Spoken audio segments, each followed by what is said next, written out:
mais pas d'obstruction de forme si l'article 38 allait être dégainé. Alors, pour répondre à votre question, le débat au Sénat va être comme il est d'habitude, c'est-à-dire, je dirais pas apaisé, mais serein, parce qu'on est déterminé à lutter contre cette réforme au niveau des 3 groupes de gauche. Mais il est vrai que nous avons une composition politique qui est différente. Il n'y a pas de groupe RN chez nous, il n'y a pas de groupe LFI chez nous. Et donc, et puis on se connaît. Enfin, je le dis, hein, je ne dis pas que le Sénat est une grande famille, mais on se connaît, on se pratique. Avant-hier matin, non, hier matin, j'en passe trop vite. Hier matin, le président Larcher a réuni les présidents de groupes pour voilà, un peu jauger la détermination des uns et des autres. Ça s'est très bien passé comme d'habitude. Donc nous aurons un vrai débat droite-gauche classique au Sénat. Voilà, vous allez pouvoir retrouver en tant que journaliste une réalité politique qui, je crois, peut être utile pour faire respirer notre démocratie. On vous prête une intention politique normale, hein, vous êtes un politique, qui est de faire voter sur l'article 7, mais de ne pas aller jusqu'au vote final sur le projet de loi. Oui, ça peut paraître curieux de faire voter l'article 7 et de se dire, mais on ne va pas plus loin. Alors, on ira plus loin, je vais vous expliquer pourquoi. Nous, tout d'abord, on veut que l'article 7 soit abordé, traité, examiné, et il y aura un vote pour et un vote contre. Est-ce que ce sera le même article 7 que celui qui va arriver de l'Assemblée? Est-ce qu'il sera un peu aménagé, notamment par la majorité LR? Nous verrons bien. Mais c'est quand même l'article, j'ai envie de dire, pyramidal de cette loi. C'est l'article du report de l'âge légal de 62 à 64 ans. Et j'ai envie de dire que tout le reste n'est que de l'accompagnement. C'est vraiment le cœur du réacteur. Alors, par rapport à cela, comme les 3 groupes PS, PC et Verts de l'Assemblée, les 3 groupes PS, PC, Verts du Sénat veulent aborder l'article 7 et qu'il y ait une sanction. Nous voulons que, finalement, les Français puissent, a priori, et je devance peut-être une de vos questions, a priori plutôt le soir du 7 mars prochain et les jours qui suivront, que les Français puissent savoir qu'il y a au moins une chambre qui est allée au fond du dossier, au fond de la problématique, au fond du projet politique de la droite présidentielle et de la droite sénatoriale, et que dans ce cadre-là, eh bien, ils puissent faire leur choix. Nous allons avoir un travail pédagogique pour dire quelles sont les conséquences de l'article 7, et nous dirons aussi qu'il y avait d'autres voies possibles. Vous voyez, je parle déjà au passé, parce que il y a peu de chances quand même que nous soyons majoritaires au Sénat. Ça ne vous a pas échappé. Donc, on devine que le vote sera positif pour l'article 7. Et à partir de là, nous aurons l'article 8, 9, 10 jusqu'à l'article 20 que nous voulons aborder, mais ce n'est pas de notre fait si le gong, le 12 mars minuit, tombe. Le gouvernement a choisi sciemment, pour ne pas dire cyniquement, d'utiliser cette voie du 47.1, et moi je le regrette, d'autant plus qu'on l'utilise complètement, potentiellement, au Sénat, et qu'on a fait de la tartufferie à l'Assemblée. Je vous rappelle quand même qu'à l'Assemblée, sur les 20 jours, il y a 4 jours de week-end qui n'ont pas été utilisés. Ils seront utilisés au Sénat, et on a même gardé la niche socialiste qui aurait pu être décalée, y compris à la demande des socialistes. Donc voilà. Donc la première obstruction, je vous le dis comme je le pense, c'est le gouvernement. Le président du Sénat, Gérard Larcher, a indiqué qu'il souhaitait que l'examen de ce texte puisse aller à son terme. Est-ce qu'une fois que vous aurez dit ce que vous avez à dire, notamment sur l'article 7, avec un tempo que vous contribuerez à définir, est-ce que vous accepterez ensuite, comme ça peut parfois se passer au Sénat en bonne intelligence, de laisser avancer le texte, ou est-ce que malgré tout, et pour faire porter, vous le disiez à l'instant, la charge de la preuve sur le gouvernement, vous refuserez autant que possible, puisqu'il y a des moyens de procédure, d'aller au bout de ce texte au Sénat? Je vous confirme la deuxième hypothèse. Les articles qui suivent sont très intéressants, ils méritent du temps, ils méritent du débat, ils méritent de l'organisation parlementaire. Il n'y a aucune raison que nous nous laissions impressionner par le gong, encore une fois, du 12 mars à minuit. Donc on souhaite débattre, et pour ce faire, c'est vrai que on n'arriverait pas au bout du texte, donc il ne serait pas voté. Je ne vous cache pas que pour ce qui nous concerne, un texte non voté dans les conditions que vous savez, à l'Assemblée, et un texte non voté, malgré la volonté de travailler au fond au Sénat, priverait ce texte d'une forme de légitimité démocratique de manière non négligeable. Mais finalement, c'est le gouvernement qui en est là aussi responsable. Est-ce que nous arriverons à voter l'article 7 pour nous voter contre, vous l'avez compris, et en même temps aboutir à ce qu'il n'y ait pas de vote global? C'est plus compliqué parce qu'il y a une majorité forte au Sénat qui veut aboutir à un texte voté du Sénat et pesé sur la commission mixte paritaire du 15 mars. On a vu à l'issue de la discussion en commission, avec une procédure différente de l'Assemblée, que le texte qui pourrait sortir du Sénat n'est pas tout à fait le texte du gouvernement. Il y a la question des seniors, la question des femmes, la question des régimes spéciaux. Est-ce que pour vous, il y a une version qui est meilleure ou moins pire que l'autre, ou est-ce que de toute façon, le cœur de la réforme étant le report de départ à 64 ans, ce texte de toute façon pour vous est inacceptable dans son ensemble, quelles que soient les avancées qu'il pourrait y avoir sur certains thèmes? Oui, vous savez, je prends une métaphore automobile, même si la couleur de la carrosserie est peut-être plus brillante, le moteur reste le même. Et le moteur, c'est quand même faire payer 2 ans de vie aux Français pour financer cette retraite. Parce que si je voulais faire un peu, non pas de pédagogie à votre égard, vous êtes trop bien informés, mais rappeler quand même les enjeux. On n'est pas devant une réforme systémique. Une réforme systémique, ça a un vrai intérêt intellectuel. Je veux dire, voilà, on peut être pour ou contre la retraite par points.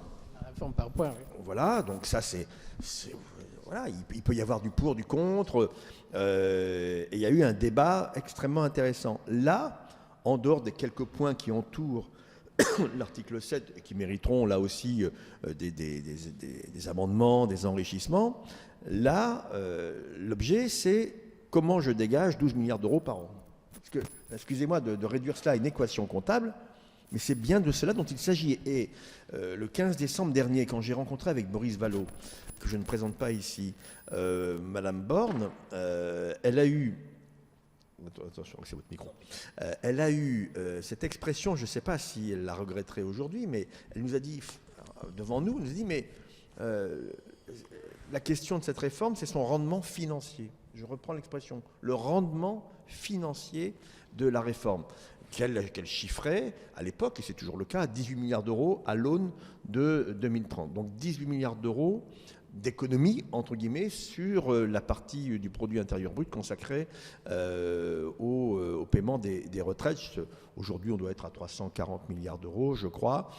Et donc, l'objectif, c'est de dégager 18 milliards, dont 5 ou 6, à l'époque du 15 décembre, étaient prévus pour justement financer les sucreries, pour faire passer la pilule amère des 2 ans de travail supplémentaire. Donc, on est bien sur une équation comptable. C'est une réforme d'apothicaire. C'est des comptes d'apothicaires qui sont en jeu. Et toute la question pour les Français, ce sera de leur expliquer que ces 12 milliards que personne ne nie, en tout cas nous socialistes, nous considérons que le système par répartition ne peut pas durablement tenir sans dégager 12 milliards d'euros de recettes pour équilibrer le système. Et le problème n'est pas aujourd'hui la dépense, qui est parfaitement maîtrisée et connue, y compris dans le temps. La question, c'est le financement en termes de recettes. Est-ce qu'il y a d'autres moyens pour financer ces 12 milliards? La réponse est oui. Est-ce qu'il faut faire payer à 18 millions de Français, c'est-à-dire 6 actifs sur 10, le déficit qui est réel, en les faisant travailler 2 ans de plus? Moi, je sais ce que ça veut dire dans une région comme la mienne, un département du Nord comme le mien, avec une espérance de vie qui est inférieure de 2 ans, 2 ans et demi. Je sais ce que ça veut dire, que de travailler 2 ans de plus. Moi, je peux vous donner, peut-être qu'on y reviendra, toute une série de réponses financières qui régleraient durablement cette question. On est donc devant une obstination d'un homme, Emmanuel Macron, qui veut mettre son sceau sur une réforme qui est finalement, et pour nous, une régression sociale. Parce qu'on ne peut pas dire quand même que travailler plus, ce soit un progrès social. Enfin, je veux dire, ou bien, je ne sais pas ce qu'il en est. Même si le travail peut être un élément d'émancipation, et j'y crois, mais c'est une punition qui est faite aux Français de travailler 2 ans de plus, sans qu'il y ait, je crois que c'est une des premières fois, sans qu'il y ait le moindre effort demandé à d'autres pour financer ces fameux 12 milliards en tant que tels. Et puis derrière ça, il y a aussi une manière de penser. Finalement, les retraites, c'est une charge pour le président de la République. C'est une dépense, c'est une charge. Et cette charge, je crois, ça l'insupporte. Il a fait beaucoup de cadeaux fiscaux à certains, mais ça, c'est 340 milliards d'euros, il faut les diminuer. C'est un pognon de dingue. C'est le pognon de dingue et il faut diminuer cette part dans le PIB. Chez les autres, c'est moins. Et donc, il faut qu'on soit comme chez les autres. Et pourquoi notre modèle ne serait pas meilleur que chez les voisins? Et je le dis ici, aux futurs retraités que vous êtes, pour certains. Vous avez compris mon humour, mais moi je fais partie de la maison, donc je me mets dedans. Mais un retraité aujourd'hui en France, il commence à être une charge réelle pour la société au moment où finalement il intègre un établissement. Et c'est 85 ans. L'entrée en EHPAD, c'est 85 ans. À 85 ans, quand vous êtes malheureusement dépendant et que vous rentrez en EHPAD, effectivement, vous devenez une charge pour la société. Charge d'aide sociale pour le département, charge pour la sécurité sociale, etc. Mais quand vous... Là, voilà. Mais quand vous avez 62 ans, et quand vous partez en retraite, même si on part, on le savait bien, plutôt à 63 aujourd'hui, y compris avec la réforme Touraine. Mais prenons quelqu'un qui a eu tous ses trimestres, qui peut partir à 62 ans. À 62 ans, c'est pas une charge pour la société. Tout d'abord, c'est un acteur actif sur le plan économique. Il dépense. Les 1 400 € de retraite moyenne, il les dépense. Il est souvent une aide familiale. Pour les enfants, les petits-enfants, mais à 62 ans, pour ceux qui sont au-dessus, parce qu'à 62 ans, aujourd'hui, on a de plus en plus de parents qui sont encore présents. Et donc, combien de retraités sont pris en tenaille, mais en tenaille sociale, au meilleur sens du terme, entre l'aide à la succession et l'aide aussi ascenseur vers leurs parents. Ce sont des actifs dans la vie associative. Moi, je le vois bien dans mon département. S'il n'y avait pas les retraités, le monde associatif serait diminué durablement. Et puis, je suis sénateur, mes chers amis, s'il n'y avait pas les retraités, vous n'auriez pas des maires. Dans tous les sens du terme, pour s'occuper des communes. Des Donc pas de sénateur en plus. Oui, alors vous vous rendez compte, alors là, si vous nous coupez... Les maires qui votent. Non mais, très concrètement, arrêtons de présenter la retraite comme une charge pour la société. C'est un âge de la vie qui peut être une chance pour le tissu social et politique et économique de notre pays. Brigitte. Oui, je voudrais revenir sur l'article 7. Vous avez dit tout à l'heure, c'est le cœur de la réforme. Donc finalement, si cet article est voté... on saura finalement si cette réforme peut passer ou pas. Est-ce que vous avez vraiment intérêt à aller à l'article 7 ? Ça vous permet certes de vous positionner, mais vous l'avez dit, vous n'avez pas de majorité au Sénat. Est-ce qu'à ce moment-là, ça ne va pas donner un coup d'arrêt finalement au processus parlementaire ? Enfin, on va se dire que tout ça s'est plié et un coup d'arrêt aussi dans la rue. Si vous voulez, si on va jusqu'au bout de votre raisonnement, il faut supprimer le Parlement, quoi. Au bout du bout, ça ne sert à rien. Si on est battu, non, on sera battu, selon toute vraisemblance. Bon, c'est pas un grand scoop que je vous donne là, mais on pourra montrer qu'une autre voie est possible. Les syndicats, aujourd'hui, ont demandé que l'article 7 soit abordé au Parlement. D'abord à l'Assemblée nationale, et ça n'a pas été possible, mais ils nous demandent tous les jours, en disant, mais montrez, nous on va montrer le 7 mars qu'une autre voie est possible, montrez-vous, en tant que politique au Parlement, qu'une autre voie est possible. Donc nous serons battus, mais fort l'honneur. C'est-à-dire qu'on va expliquer que c'est une mauvaise réforme, que c'est une réforme injuste, qu'elle est inutile parce que le système des retraites n'est pas en danger dans notre pays de manière significative. Encore une fois, je rappelle les chiffres, 12 milliards par rapport aux 340 milliards des dépenses de retraite. Que donc, il y a d'autres voies possibles, y compris, encore une fois, sur le plan durable. Je vous donne un exemple. Si le salaire des femmes était équivalent au salaire des hommes à responsabilité égale, c'est entre 5,5 milliards et 6 milliards de recettes de cotisation en plus dans le régime général, que le seul régime général. 6 milliards, la moitié de l'objectif. Je ne dis pas qu'on peut le faire en 5 minutes, mais on peut avoir cet objectif-là. Si vous augmentez le travail des seniors, et c'est un vrai sujet, ce n'est pas un petit index qui va régler le problème, si vous augmentez le travail des seniors, s'il y a une vraie négociation avec le monde de l'entreprise pour que les seniors ne soient pas considérés à 55-56 ans comme étant des charges pour la société parce qu'ils coûtent un petit peu plus cher, eh bien vous réglez quelques milliards d'euros de cotisations supplémentaires. Donc l'argent, on peut le trouver différemment que de pénaliser, je répète, 18 millions de Français. Donc on va le dire, on sera battu, mais on va pouvoir le dire, c'est ce que veulent nos partenaires syndicaux, et je pense que c'est ce qu'on doit au pays. J'entendais ce matin Gérard Larcher le dire sur les 4V, il dit on doit au pays des explications. Oui, et il y aura une explication de droite, de soutien à la réforme, la droite républicaine, la droite centriste, la droite macroniste, enfin les mêmes, quoi. Il y aura une explication portée par la gauche dans sa différence, mais sans invective, avec la forme qui sied au Sénat. Vous dites d'autres financements sont possibles, vous en avez évoqué certains, sans par ailleurs augmenter la fiscalité, les taxes. C'est ce que la majorité et les Républicains ici à l'Assemblée ont reproché à la gauche, c'est finalement de vouloir financer différemment. Il y a eu cette bataille après l'article 2, de vouloir financer différemment, mais par une hausse de la fiscalité, une hausse des taxes, etc. Il y a un juste milieu possible. Je vais donner 2 exemples qui ne touchent pas aux taxes. L'égalité salariale homme-femme, ça ne touche pas aux taxes. Pardon ? Le travail des seniors.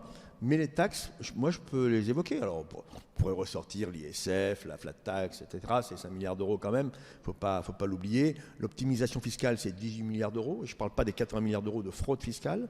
Donc on peut aller gratter quelques centaines de millions ici ou là au minimum. Mais moi je ne suis pas défavorable et nous aurons des amendements sur la question des cotisations sociales, patronales, bien sûr, mais aussi salariales. Les Français sont prêts à cotiser un petit peu plus si on leur préserve leurs droits. Bien sûr. Ouais, c'est ce qu'ils disent. Hein. C'est ce qu'ils disent, mais en tout cas, il ne faut pas avoir peur de cela. Pour préserver un conquis, comme l'on dit maintenant, il ne faut pas avoir peur de poser la question de son financement. Voilà, c'est un droit pour nous qui est majeur. Comment on peut le préserver, y compris au travers de ça. Mais il y a un dogme du moins d'impôt. Il ne vous a pas échappé quand même que depuis 6 ans, maintenant, presque 6 ans, le président de la République et ses gouvernements successifs sont sur la logique de baisser les impôts. Y compris d'ailleurs en étant maintenant critiqués par la Cour des comptes, le gouverneur de la Banque de France qui dit « Attendez, il faut arrêter ». Je vous rappelle que les impôts de production ont été diminués de 30 milliards d'euros. Et on s'est amusé à faire une simulation entre 2017 et 2027. Sur le trend actuel, la France va perdre 500 milliards de recettes fiscales. 500 milliards de recettes fiscales vont disparaître des caisses du beau pays France entre 2017 et 2027, y compris pour des choses que moi je considère comme injustes. Je ne connais pas les revenus de celles et ceux qui sont ici présents, mais le fait qu'on ne paye plus, moi, sénateur, avec les revenus qui sont les miens, ne plus payer ma taxe d'habitation à partir de l'année prochaine, excusez-moi, moi ça me choque. Je le dis comme je le pense. Votre taxe foncière va augmenter, donc ça compensera. Oui. Vas-y. Ouais, bonjour, Adrien Callan, l'agence France Presse. Est-ce qu'il y a bien un accord tacite au Sénat pour examiner l'article 7 le soir du 7 mars ? Et par ailleurs, qu'est-ce que vous attendez vous-même de ce 7 mars et de la mobilisation dans la rue ? Est-ce que vous voulez une grève reconductible, un mouvement qui dure ou pas ? Alors, nous espérons que le 7 mars sera un moment fort de prise de conscience en raison de l'ampleur du mouvement qui va s'exprimer. J'espère qu'il y aura 1,5 million, 2 millions de personnes dans la rue. J'espère que, effectivement, les salariés, malgré ce que ça leur coûte, parce qu'une grève ça coûte, pourront se mobiliser dans leur entreprise, dans les services publics, etc.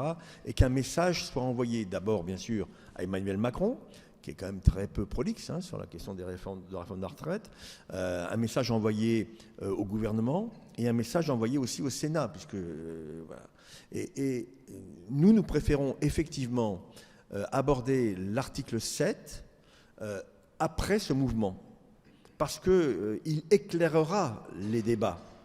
C'est évident que si la France ne bouge pas, bon, on considérera que les Français, quelque part, ont décidé de ne plus se battre.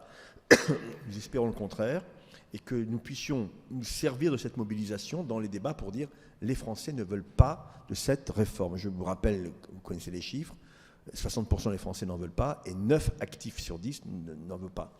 Et donc, quand le président de la République nous dit « mais je fais confiance au bon sens des Français », chiche, demain matin, je présente au Sénat une motion référendaire au nom des 3 groupes de gauche pour demander effectivement l'organisation, dans le cadre de l'article 11, d'un référendum pour interroger les Français. Je pense que là aussi mon succès est peu crédible. Mais on va continuer à développer nos arguments. Le débat parlementaire doit servir à développer des arguments. Malheureusement, ce qui s'est passé dans cette belle et noble maison n'a pas permis de le faire dans de bonnes conditions. Jacques Hébert, indépendant, vous dites souvent que la réforme de la retraite est inutile et injuste. Est-ce que vous diriez aussi que cette réforme est inutile et injuste lorsqu'elle pourrait toucher la retraite spéciale des sénateurs qui touchent en moyenne 8 000 € par mois de retraite? 8 000 €, c'est les chiffres que j'ai vus. Je repostule tout de suite. Enfin, peu importe, j'ai lu ce chiffre-là. Je vais vous donner le chiffre exact. Aujourd'hui, un sénateur qui fait un mandat complet de 6 ans, c'est 2 200 € net. C'est beaucoup. Je veux dire, mais c'est pas 8 000. 8 000, c'est pour ceux qui ont 3 ou 4 mandats peut-être, mais qui ont cotisé. Je rappelle que d'abord, c'est pas un régime spécial, c'est un régime autonome, et qu'il faut être totalement transparent. Alors là, vraiment... Vous avez devant vous quelqu'un de totalement décontracté sur le sujet. J'ai aucun problème. C'est une retraite avantageuse, évidemment, qui est financée parce que, comme ça se pratiquait dans cette maison, nous cotisons double. Il faut s'interroger si on doit cotiser double. C'est une vraie question. Elle est financée aussi de manière additionnelle par la caisse de retraite autonome donc, du Sénat, qui existe depuis 1905 et qui a engrangé des dizaines, des centaines de millions de réserves. Pour une raison qui est un peu triviale, je m'en excuse, mais les sénateurs, moins maintenant, mais partaient très tard en retraite et profitaient peu des cotisations qu'ils avaient accumulées. Et donc, voilà, c'est comme un régime de capitalisation, là, en l'occurrence. Moralité, donc c'est vrai que c'est florissant. La caisse de retraite est florissante. Donc, est-ce qu'il faut adapter les textes, les appliquer, excusez-moi, au Sénat? La réponse est oui. Quand la retraite est passée de 60 ans à 62 ans, ça a été immédiatement appliqué. Si la retraite à 64 ans passe, malgré nos efforts contraires, ce sera aussi appliqué au Sénat. Faut-il revoir la question du financement que j'ai évoqué pour que les choses soient plus claires? Moi, j'ai aucun problème. Et j'ai signé d'ailleurs une proposition de résolution présentée par le groupe des Verts hier, avec d'ailleurs nos camarades communistes, nos collègues communistes, pour dire qu'il faut que le bureau du Sénat se saisisse de l'émoi suscité par notre régime. Voilà, donc c'est un régime avantageux, personne ne peut le nier, il coûte très peu.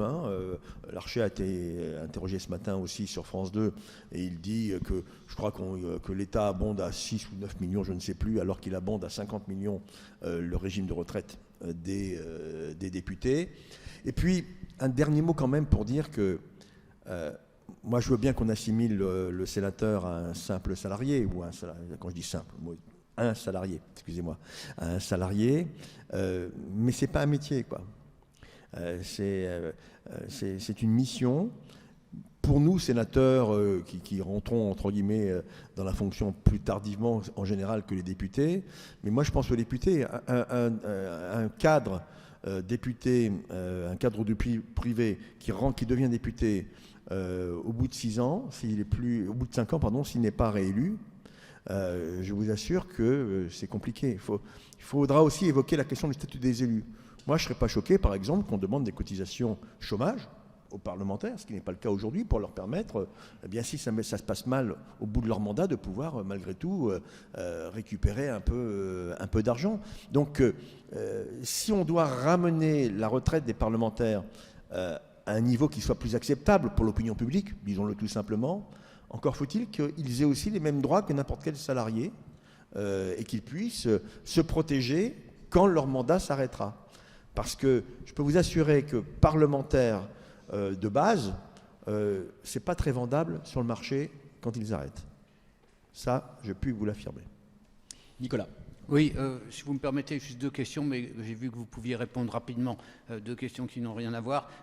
Olivier Véran a parlé, avec l'arrêt du 7 mars, d'un risque de catastrophe écologique, humanitaire, sociale, bon, j'en passe, c'est des meilleurs. La fin du monde. Voilà, quasiment. Donc, comment vous réagissez? 2, j'ai bien compris que vous aviez assimilé en tant que sénateur la catastrophe politique qu'a représenté le chahut des Insoumis à l'Assemblée, le chahut systématique. Mais le responsable important du Parti socialiste que vous êtes en tire quelles conséquences politiques pour la suite des affaires?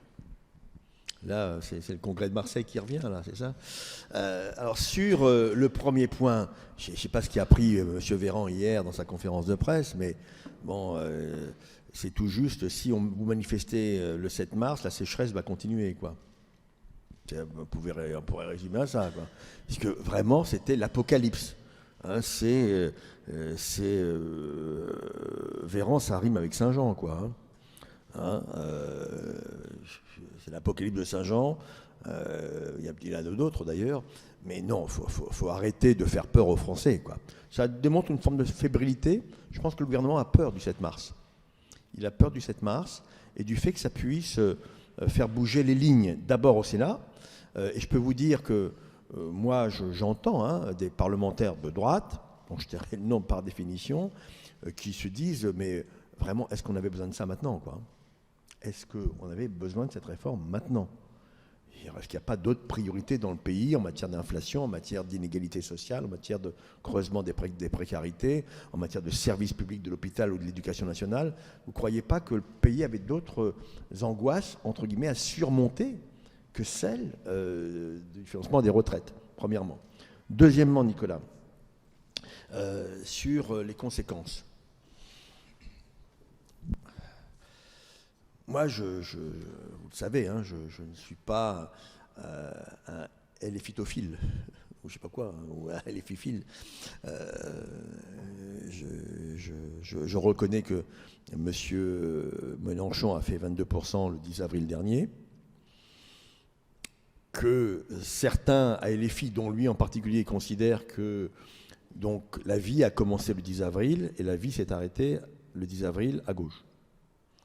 Ce n'est pas ma position. Je considère qu'on va rééquilibrer le rapport de force au sein de la gauche. Ça va commencer avec les sénatoriales, ça va continuer avec les européennes.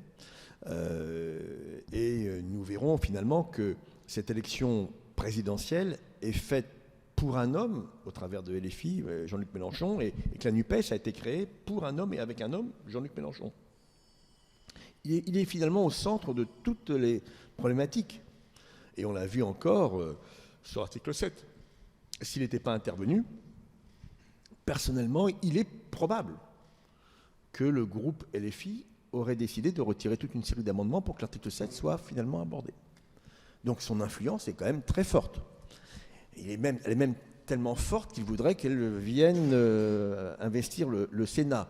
J'ai été quand même assez surpris, pour ne pas dire autre chose, de voir les déclarations de M. Bompard ou le communiqué du conseil politique de LFI disant, appelant solennellement les sénateurs de la NUPES, il n'y a pas de NUPES au Sénat, il n'y a pas d'intergroupe NUPES, puisqu'il n'y a pas de LFI, mais appelant les sénateurs NUPES à suivre la voie qui a été tracée par LFI à l'Assemblée. La réponse est non. Mme Assassi et M. Gontard, qui sont mes deux collègues présidents de groupe, c'est non. Et si M. Mélenchon veut m'appeler pour me dire comment je dois travailler au Sénat, il sera bien reçu, il n'y a aucun problème. Donc voilà, chacun chez soi. J'ai beaucoup de respect pour LFI comme mouvement politique, Mais je ne suis pas de gauche extrême. Voilà, tout simplement. Et le spectacle qui a été donné à l'Assemblée, je crois, ne sert ni LFI, ne sert ni la gauche et ne sert pas les institutions. Donc, nous ferons autrement. Est-ce que faire autrement, c'est être moins déterminé dans l'opposition à la réforme? La réponse est non. Donc, sur le plan politique, la NUPES a peut-être montré un plafond de verre pendant ce débat à l'Assemblée nationale. Est-ce que c'est le début de quelque chose? Ça, je n'ai pas de boule de cristal. Simplement, c'est interpellant ce qui s'est passé. Et le poids dominant de LFI au sein de l'intergroupe NUPES s'est affirmé à l'Assemblée contre les 3 autres groupes, puisque les 3 autres groupes voulaient aller à l'article 7 et un groupe les en a empêchés. Il faut s'interroger effectivement sur ce rapport de force. Oui, François Gervais, Horizon Politique. C'est un cas précis maintenant de ce que vous venez de dire. Dans l'Ariège, le 26 mars, il y a une élection législative. Carole Delga soutient une candidate socialiste qui, comme d'ailleurs la première qui fois, se présentera contre une LFI investie par la NUPES. Vous, quelle est votre position? Écoutez, moi, je n'ai pas à avoir une position sur un sujet qui ne relève pas de mon autorité. Je dis simplement qu'il y a une députée sortante qui a été invalidée. Ça me fait penser à une circonscription de Paris où une députée sortante, Lamia Haraj, avait été invalidée et on l'avait empêchée de pouvoir se représenter à sa succession. Donc là, Mme Taurine est candidate. Je vois bien que mes collègues socialistes de l'Ariège veulent absolument présenter quelqu'un avec un argument qui est de dire, mais si Mme Taurine est candidate et se retrouve au second tour face au Front National, elle va être battue. Bon, c'est un argument qu'on peut entendre.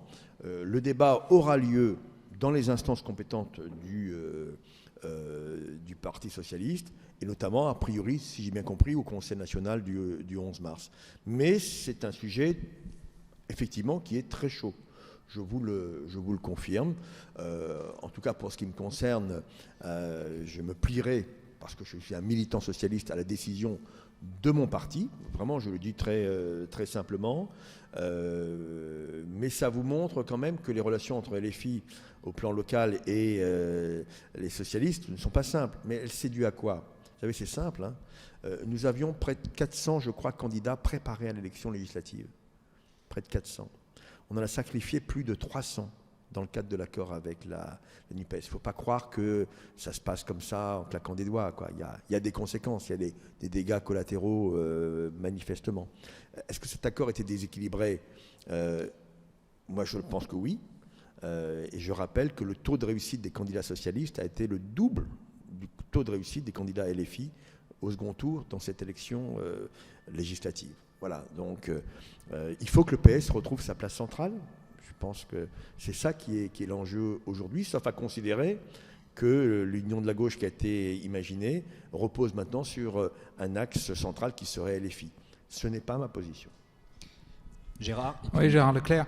La dernière réforme des retraites, c'était la réforme Touraine en 2013. Elle a été adoptée malgré l'opposition des syndicats, en tout cas de la CGT et de Force ouvrière notamment. C'était les 43 ans de cotisation. Depuis, le Parti socialiste semble avoir renié cette réforme, puisque dans le programme de la NUPES, en dernière présidentielle, il réclamait le retour à la retraite à 60 ans. Dans les pays européens qui ont quasiment tous fait une réforme des retraites, souvent c'est des gouvernements socialistes qui les ont menées. En clair, la question est simple, est-ce qu'on n'a pas le sentiment que vous êtes en train de perdre définitivement votre culture de gouvernement? Et de responsabilité. De responsabilité. Oui, vous avez raison, parce que culture de gouvernement, on n'est peut-être pas prêt d'y arriver rapidement, mais bon, d'y revenir rapidement, mais de responsabilité. Moi, sur ce retour à 60 ans, 40 annuités, je considère que c'est illusoire. Et d'ailleurs, quand vous lisez Olivier Faure avant l'accord, il disait lui-même que c'est illusoire et infinançable. Il faut entre 70 et 80 milliards d'euros pour pouvoir mettre ça en œuvre. Donc, je n'y crois pas. La réforme Touraine est une réforme qui durcit le droit à la retraite. On va pas se raconter l'histoire, mais très progressivement par l'allongement des trimestres, et on arriverait à 43 annuités en 2035. Pour l'instant, c'est le régime en vigueur. C'est le régime en vigueur. 43 annuités à l'aune de 2035. Cette réforme Touraine, qui peut apparaître dure pour certains, était quand même accompagnée d'autres mesures. La reconnaissance de la pénibilité. Je vous rappelle qu'il y avait 8 critères et 4 ont été supprimés par le gouvernement de M. Édouard Philippe et notamment par les ordonnances Pénicaud du début du quinquennat dernier. On souhaite les rétablir et on aura des propositions en la matière dans le cadre du projet de loi actuel. Et puis il y avait surtout le droit à la retraite à 60 ans pour les carrières longues. Donc cette réforme était équilibrée. Pourquoi finalement elle n'a pas posé énormément de problèmes? Il n'y a pas eu de défilé, etc. Parce qu'elle était équilibrée. Elle tenait compte du vieillissement et du financement nécessaire pour tenir compte de ce vieillissement. Et en même temps, il y avait des mesures d'accompagnement pour les carrières longues et pour les métiers les plus pénibles. Donc c'était, j'ai envie de dire, un juste équilibre. Donc cette réforme Touraine, moi je la défends. Et surtout, elle permettait de garder l'âge de départ légal à 62 ans. Ce qui a été signé par les responsables du Parti socialiste dans le cadre de l'accord général politique avec M. Mélenchon et LFI. Ce qui a été signé ne m'engage pas, moi je vous le dis comme je le pense, en tant que militant socialiste. Je n'ai pas voté pour cela, je n'ai pas été consulté. J'ai été consulté comme membre du Conseil national du PS pour l'accord électoral. Je vous ai parlé d'un accord que je trouve déséquilibré, mais il y a eu un accord et il y a eu un vote des instances compétentes du PS. Sur toute la partie programmatique qui s'en est suivie, il n'y a eu aucune consultation des militants socialistes.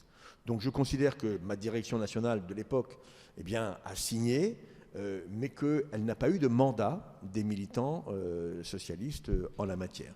Pourquoi ils ont signé? Parce qu'ils avaient un pistolet sur la tempe et un genou sur la gorge au sol. C'était comme ça. C'était, vous aurez le droit à un groupe, on vous donne quelques sièges, mais c'est comme ça, et Jean-Luc Mélenchon sera à Matignon dans un mois. C'est bien comme ça que ça s'est passé. Et je considère donc que cet accord,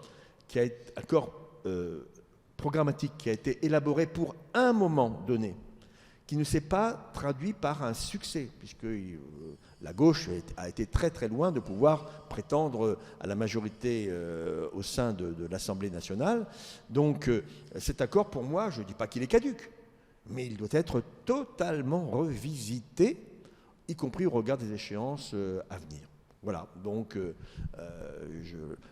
la gauche de responsabilité à laquelle j'ai l'honneur et je revendique d'appartenir considère qu'il n'est pas raisonnable d'avancer 60 ans, 40 annuités dans le contexte actuel. Anita? Oui, vas-y, je t'en prie. Oui. Est-ce que vous considérez que cet accord peut être revisité à l'occasion des sénatoriales? Et d'autre part, est-ce que vous redoutez l'arrivée d'un certain nombre de sénateurs LFI qui pourraient constituer un groupe au Sénat? Alors,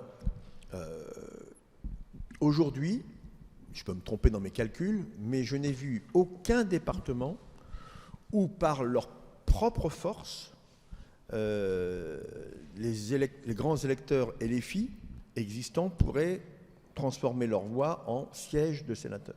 Aucun. Parce que ça n'a jamais été la préoccupation de LFI d'avoir des implantations locales. Ça commence à le devenir. Mais ça n'a pas été leur préoccupation. La machine LFI, d'abord le nouveau parti de gauche, LFI, NUPES, tout ça est fait pour un homme, pour la carrière d'un homme, pour l'ambition politique, tout à fait légitime, d'un homme. Tout ça est fait par lui, pour lui, autour de lui, très clairement. Donc, entre guillemets, les affaires locales, bon, de temps en temps un conseiller régional, de temps en temps un maire, il y a quelques maires et les filles en France, mais très rares, vous le savez. Et donc, cette élection sénatoriale se base sur les élections municipales de 2020 et les élections départementales et régionales de 2021. Combien de divisions pour LFI? Très peu. Très très peu. Et donc, arithmétiquement, ils ne peuvent pas espérer avoir le moindre sénateur. À partir de là, j'entends bien, et j'ai même lu M. Bompard dire oui, mais la NUPES, c'est l'avenir de la gauche, et donc il faudra bien la faire vivre aussi au Sénat. J'ai compris le message. Et donc le message, il est simple. C'est que puisqu'ils ne peuvent pas être élus en tant que tels, ben, on va faire la politique du coucou. On a été un peu, le charognard au mois de juin 2022, parce que nous, les trois partis de gauche étaient à terre, et notamment, je le dis, le Parti socialiste, à terre, à genoux, à terre, rampant, j'en sais rien. Et donc, là, crac, c'était vraiment les griffes qui sont venues sur nous. Et là, tout d'un coup, c'est laissez-nous peut-être un peu de place sur vos listes, etc. Mais la vraie question, c'est est-ce que la présence d'un candidat LFI, notamment, je pense, dans les secteurs ruraux ou autres, où il y a beaucoup de grands électeurs, est-ce que ça apporte une valeur ajoutée? Permettez-moi d'en douter. Et si ce n'est pas une valeur ajoutée, c'est donc une moindre valeur pour les autres candidats. Et donc, moi, je crois aux accords gagnant-gagnant, avec les Verts, avec le PC. Voilà, dans les départements, ils sont mieux placés, on est mieux placés, on se met d'accord, si possible, sur des listes communes pour créer une dynamique vis-à-vis d'une droite qui sera, je crois, très divisée aux élections sénatoriales. Vous allez voir ça, entre les macronistes, entre les horizons, entre LR, entre les centristes, etc., ça va être la foire d'empoigne. Donc la gauche, le plus possible, a intérêt à être rassemblée.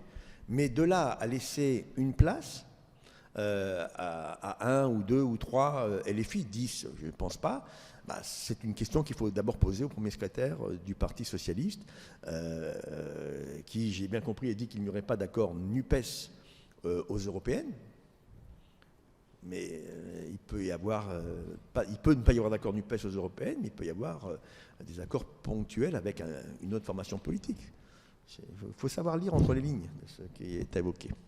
Marie-Bénédicte pour une dernière question. Vous disiez tout à l'heure, Monsieur le Président, si j'ai bien compris, que le taux de réussite aux législatives des candidats PS avait été le double au second tour de celui des candidats LFI.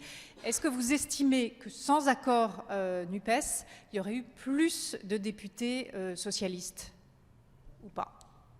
Je ne suis pas Madame Myrma, ça ne vous a pas échappé.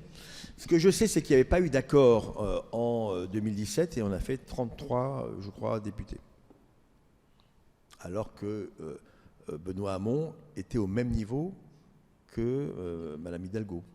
Vous allez me dire, mais non, il était à 6. Il n'était pas à 6. Je rappelle qu'il était candidat socialiste, vert, MDC, radical de gauche. 6 pour tout ça. Il faut rappeler les chiffres. Hein. Donc ça veut dire qu'il était peut-être à 2 ou 3. Donc on a réussi à sauver les meubles, essentiellement d'ailleurs sur les personnalités locales. Ce que je veux dire, c'est que dans l'accord NUPES, il y a eu de fortes personnalités locales qui ont été sacrifiées, qui auraient été élues, selon moi.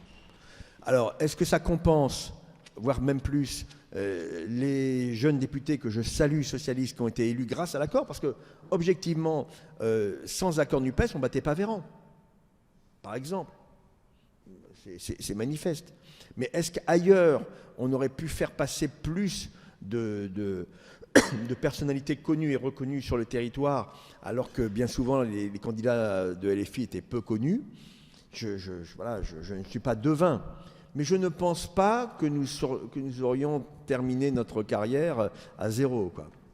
Alors voilà, je vous rappelle quand même que 30 députés, c'est mieux que 0, c'est mieux que 15, la barre pour former un groupe à l'Assemblée nationale, mais ça nous fait un petit groupe à l'Assemblée nationale. Il ne faut être pas non plus... c'est ce que j'ai souvent appelé un accord Jurassic Park. C'est-à-dire que LFI, à l'époque, était en position de nous dire « mais c'est ça ou rien ». C'est ça ou rien. Et donc, on a pris, parce que... c'était un peu la panique générale, et on nous a autorisés à vivre en enclos. Mais je tiens à saluer le travail de Boris Vallaud, mon collègue, parce que je vois bien quand même que dans les votes, l'intergroupe n'est pas la doxa unique de LFI, et que les socialistes émettent des votes différents de ceux qui peuvent être émis par LFI, ce qui est bien. Je veux dire, nous ne sommes pas LFI. Nous ne portons pas les mêmes valeurs et les mêmes idéaux que LFI. J'ajoute une toute dernière question, si vous nous autorisez à dépasser de 3 minutes. Au mois de février a eu lieu à l'Assemblée nationale la journée d'initiative parlementaire de vos collègues socialistes. Ce sera à votre tour au Sénat en avril, le 6, je crois. Vous reprendrez notamment une proposition de loi qui a été votée ici et qui a fait grand bruit contre un éventuel démembrement d'EDF, à laquelle avait été ajoutée une disposition prévoyant un tarif réglementé de l'électricité pour un certain nombre de professionnels, notamment les boulangers. La majorité ici avait quitté l'hémicycle en disant que c'était la création d'une charge contraire à la charge de l'État à la Constitution. Est-ce que vous espérez que ce texte puisse être voté au Sénat, sachant qu'ici il a été voté avec le renfort d'un certain nombre de voix d'autres groupes politiques? Je pense qu'il est raisonnable de penser, au moment où je vous parle, que ce texte sera adopté au Sénat, ce qui serait une très grande et bonne nouvelle, et un message envoyé au gouvernement sur le thème de la souveraineté énergétique de la France, qui ne peut pas passer par un démantèlement d'un grand groupe comme EDF. Donc j'entends M. Le Maire sur ses arguments, mais on a nationalisé de fait EDF, donc c'est pas pour... Écoutez, je vois bien quand même que la philosophie générale qui est celle d'Emmanuel Macron, qui est quand même le pilote général de tout ça, c'est la main invisible du marché va tout régler. Et sur les retraites, je pense que derrière ce qui est envisagé, c'est finalement permettre au fonds de pension un jour de venir prendre la main sur notre... Pardon, je disais, excusez-moi, je perds ma voix, mais c'est de demander au fonds de pension de devenir un jour voilà, les outils. Enfin, Emmanuel Macron est le président des très riches. Il ne nous a pas échappé qu'il n'y a aucun effort demandé aux plus aisés de nos concitoyens. Quand on ne veut pas taxer les super profits, les super dividendes, quand on ne veut pas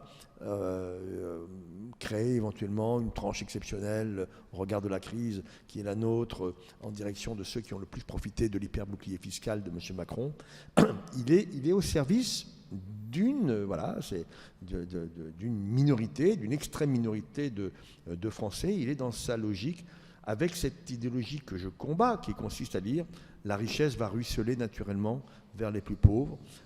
Travaillez, enrichissez-vous, comme Guizot pouvait le dire, quoi. Non, c'est pas cela. Moi, je suis de philosophie keynésienne. Je crois à la force de l'État pour intervenir. Et M. Macron a toujours utilisé l'État qu'en cas de crise. Sur les gilets jaunes, sur la crise de la Covid. Là, il a débloqué, et il a bien fait.